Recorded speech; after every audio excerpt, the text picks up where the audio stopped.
अखिल भारतीय महात्मा फुले समता परिषद व सकल ओबीसी समाजाच्या वतीने येत्या 17 तारखेला छत्रपती संभाजी महाराज क्रीडांगण या ठिकाणी दुपारी 4 वाजता ही जाहीर महाएल्गार सभा या ठिकाणी पार पडणार आहे।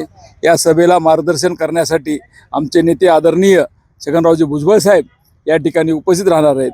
त्याचबरोबर या जिल्ह्याचे माजी मंत्री आदरणीय धनंजय मुंडे साहेब, त्याचबरोबर आमदार गोपीचंद पडळकर साहेब, आदरणीय प्रकाश अण्णा शेंडगे साहेब, ओबीसी मुस्लिम समाजाचे लीडर आणि नेते आदरणीय शब्बीर अन्सारी साहेब, आदरणीय प्राध्यापक लक्ष्मणजी हाके सर, त्याचबरोबर ज्यांनी भटक्या विमुक्तांसाठी काम केलं, ओबीसी त्यांचा आवाज म्हणून उभा टाकल्या तसे आदरणीय प्राध्यापक लक्ष्मण गायकवाड साहेब, याचबरोबर अन्य ओबीसीचे नेते या ठिकाणी याला मेळाव्याला मार्गदर्शन करण्यासाठी येणार आहेत।